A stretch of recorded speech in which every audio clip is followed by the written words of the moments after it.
বন্ধুরা, middle east থেকে বড় বড় কিছু আপডেট আসছে।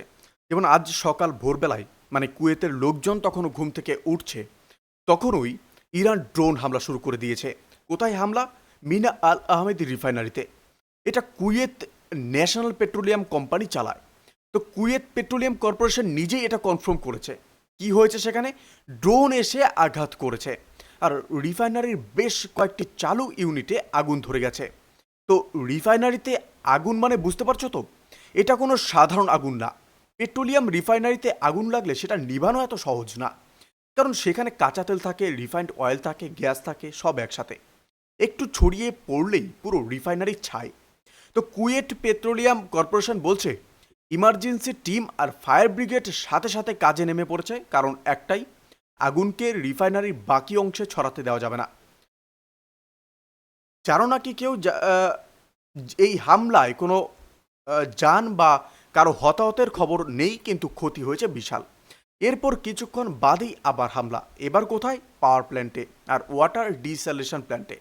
এই দুটো জিনিস শুনে হয়তো তুমি বলবে, আরে বিদ্যুৎ কেন্দ্র আর জল পরিশোধন কেন্দ্র তো ঠিকই আছে আমাদের এখানেও, কিন্তু কুয়েতে এই দুটো জিনিসের গুরুত্ব কতটা জানো? কুয়েত মরুভূমির দেশ, আর মিষ্টি জল প্রায় নেই বললেই চলে। ওয়াটার ডিস্যালিনেশন মানে সমুদ্রের নোনা জলকে পরিশোধন করে পানযোগ্য করা।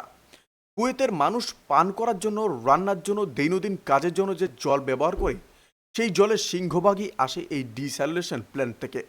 আর পাওয়ার প্ল্যান্ট মানে বিদ্যুৎ, যা ছাড়া ডিস্যালিনেশন প্ল্যান্টও চলে না। মানে ইরান সরাসরি কুয়েতের জনজীবনকে এবার ঘায়েল করতে চলেছে। শুধু অর্থনৈতিক ক্ষতি না, সাধারণ মানুষের জীবনযাত্রাকে পঙ্গু করে দিতে চলেছে। আর এই হামলা ইরান কোন ড্রোন ব্যবহার করেছে জানো? শাহিদ 136। এই নামটা মনে রাখো, কারণ এই ড্রোনের কথা আমরা আবার আসবো একটু পরে। বন্ধুরা, কুয়েত থেকে সরে এসে ইরান ইউএইতেও হামলা করেছে। আর এই হামলা শুধু ড্রোনে সীমাবদ্ধ থাকেনি। ইউএই সরকারের তরফ থেকে অফিসিয়ালি স্টেটমেন্ট বেরিয়েছে। সেখানে কি বলা হয়েছে? ক্রুজ মিসাইল, ব্যালিস্টিক মিসাইল আর ড্রোন, এই 3 রকম অস্ত্র দিয়ে একসাথে আক্রমণ করা হয়েছে। এই 3টে অস্ত্রের পার্থক্যটা আপনাদেরকে একটু বুঝিয়ে বলি।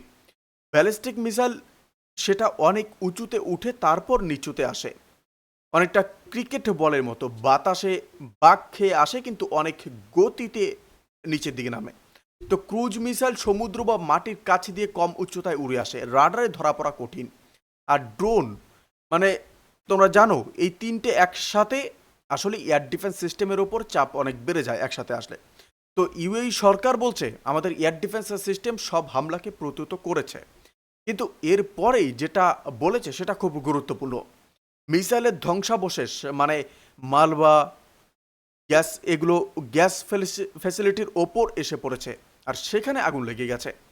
তো গ্যাস প্ল্যান্টে আগুন, এটা শুনলে যে কারো বুকটা একটু কেঁপে উঠবে, কারণ গ্যাসের কাছে একটু আগুনে ফুলকে পড়লে কি হতে পারে সেটা আমাদের গ্যাস সিলিন্ডারগুলো ফাটলে আমরা জানতে পারি। তো বড় ধরনের বিস্ফোরণ হতে পারতো, নিয়ন্ত্রণে এনেছে ঠিকই, কিন্তু ক্ষতি কতটা হয়েছে সেটা এখনো প্রকাশ হয়নি, কিন্তু আপডেট পরবর্তীতে আসবে।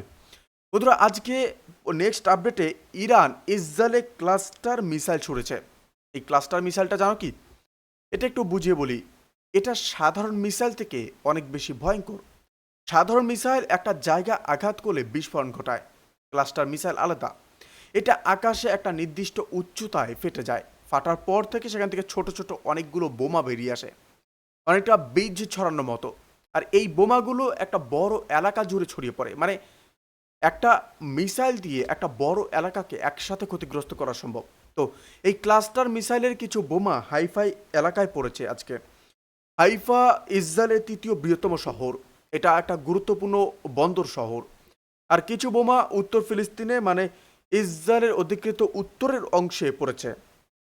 বন্ধুরা, নেক্সট আপডেট হিজবুল্লাহর তরফ থেকে লেবানন সীমান্ত থেকে হিজবুল্লাহ হামলা চালাচ্ছে। আজকে হিজবুল্লাহ দাবি করেছে যে তার কিয়ামত সামনা ব্যারাকে ইসরায়েলের 769তম ব্রিগেডের হেডকোয়ার্টার মিসাইলে হামলা করেছে। এই 769তম ব্রিগেড কি করে? এটা লেবাননের ভেতরে হিজবুল্লাহর ঘাঁটি খোঁজে, হিজবুল্লাহর মিসাইল লঞ্চার খোঁজে, হিজবুল্লাহর সুড়ঙ্গ খোঁজে। মানে এটা ইসরায়েলের একটা গোয়েন্দা ও স্ট্রাইক ব্রিগেড, যেটা হিজবুল্লাহকে সরাসরি টার্গেট করে। হিজবুল্লাহ সেই ব্রিগেডের হেডকোয়ার্টারেই হামলা করে দিয়েছে। আর শুধু তাই না, কিছুক্ষণ আগেই কিরিয়াত সামোনায় আবার সাইরেন বেজেছে, হিজবুল্লাহ আবার রকেট ছুঁড়েছে। তো একটু হিসাব করো সেই বিষয়টা। ইসরায়েলের ওপর চারদিক থেকে বর্তমানে হামলা হচ্ছে, ইরান সরাসরি মিসাইল মারছে, হিজবুল্লাহ লেবানন থেকে রকেট মারছে, আর হুতিরা ইয়েমেন থেকে হামলা করছে। আর এই সব কিছুর মাঝে নেতানিয়াহু জেদ ধরে যুদ্ধ বর্তমানে চালিয়ে যাচ্ছেন। ইসরায়েলি সাধারণ মানুষের কথা একবার ভাবো, তারা কতটা ভয় আছে, কতটা ক্লান্ত হয়ে পড়ছে, কিন্তু তাদের কোনো উপায় নেই, কারণ নেতানিয়াহু যুদ্ধ থামাচ্ছেন না।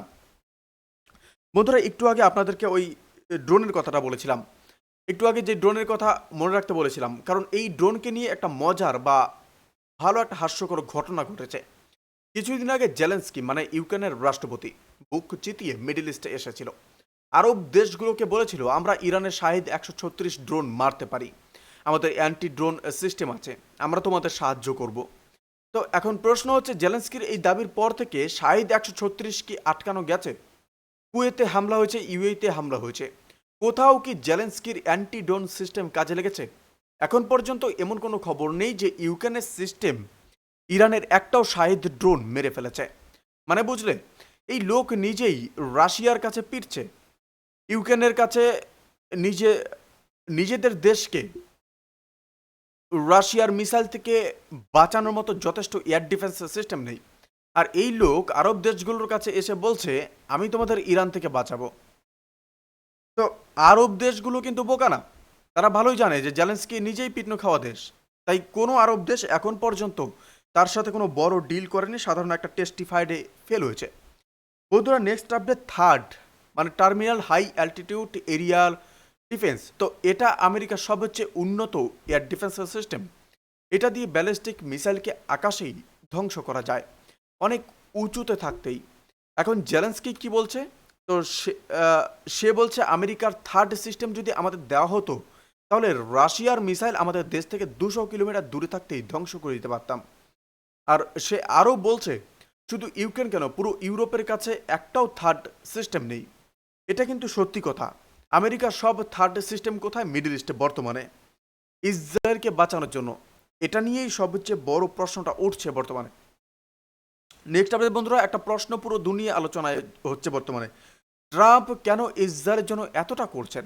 একবার ভাবো, পুরো ইউরোপকে ছেড়ে দিয়েছেন, ইউক্রেনকে ছেড়ে দিয়েছেন, থার্ড সিস্টেম যেটা ইউরোপের অনেক বেশি দরকার ছিল সব মিডল ইস্টে রেখে দিয়েছেন, মুসলিম দেশগুলোকে বিভিন্নভাবে ব্যবহার করছেন, কিন্তু ইসরায়েলের জন্য সব করছেন।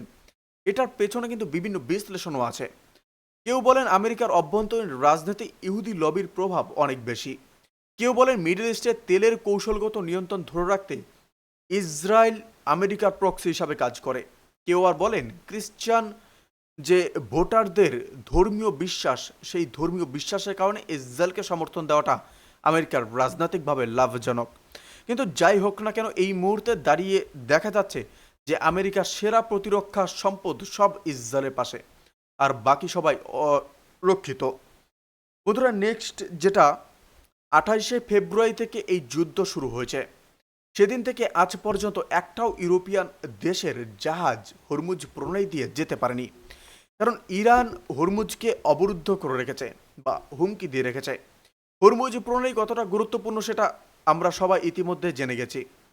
তো 1 মাসেরও বেশি সময় ধরে কোনো ইউরোপিয়ান জাহাজ এই পথ দিয়ে যেতে পারেনি। আজকে প্রথমবার একটা জাহাজ গেছে। কার জাহাজ? সেটা হলো ফ্রান্সের। এটা কেন গুরুত্বপূর্ণ? কারণ এটা একটা সংকেত, ইরান ফ্রান্সের জাহাজকে অনুমতি দিয়েছে। কিন্তু কেন? ফ্রান্সের রাষ্ট্রপতি ম্যাক্রো ইদানিং আমেরিকা আর ইসরায়েলের প্রতি বিরক্ত। আমেরিকার একটা বিমান ইসরায়েলের জন্য অস্ত্র নিয়ে যাচ্ছিল, তো ম্যাক্রো সেটাকে ফ্রান্সের আকাশ সীমা দিয়ে যেতে দেননি। ইসরায়েলও পাল্টা পদক্ষেপ নিয়েছে, ফ্রান্সের সাথে সব প্রতিরক্ষা চুক্তি বাতিল করে দিয়েছে।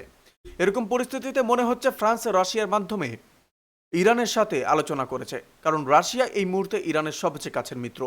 রাশিয়া মধ্যস্থতা করলে ইরান ফ্রান্সকে কিছু সুবিধা দিতে পারে। এই ফ্রান্সের জাহাজটা যাওয়া সেই দিকেই ইঙ্গিত করছে। হয়তো ফ্রান্সও ইরানের মধ্যে কোনো আলোচনা হয়েছে, ফ্রান্স ও ইরানের মধ্যে প্রকাশ্যে না হলেও গোপনে হয়েছে, এবং সেই কারণে ইরান ফ্রান্সের জাহাজকে ছাড় দিয়েছে। 1 মাস পর প্রথম ইউরোপিয়ান জাহাজ হরমুজ পার করলো। এটা ছোট ঘটনা না, এটা ইঙ্গিত দিচ্ছে যে কূটনৈতিক পর্দার পেছনে কিছু নড়াচড়া হচ্ছে। বন্ধুরা, আজকে যেটা ছবিগুলো দাঁড়াচ্ছে, এক হচ্ছে ট্রাম্প বলছেন ইরান শেষ, কিন্তু ইরান দিনের বেলায় 4টে দেশে হামলা করেছে, মানে ট্রাম্পের কথা মিলছে না বাস্তবের সাথে। দুই, ইরান এখন রাত দিন মানছে না, যখন ইচ্ছে হামলা করছে। এটা দেখাচ্ছে যে ইরান আত্মবিশ্বাসী, ইরান ভয় পাচ্ছে না। তৃতীয়ত, ইসরায়েল এখন 4 দিক থেকে চাপে, ইরান, হিজবুল্লাহ, হুতি, 3 দিক থেকে হামলা, সাধারণ ইসরায়েলিরা আক্রান্ত, কিন্তু নীতিনাদু যুদ্ধ চালিয়ে যাচ্ছেন। আর দেখুন, চতুর্থ হচ্ছে আমেরিকার সেরা প্রতিরক্ষা সম্পত্তি ইসরায়েলের জন্য, ইউরোপ অরক্ষিত, ইউক্রেন অরক্ষিত। এটা আমেরিকার অগ্রাধিকার কি সেটা স্পষ্ট দেখে দিচ্ছে।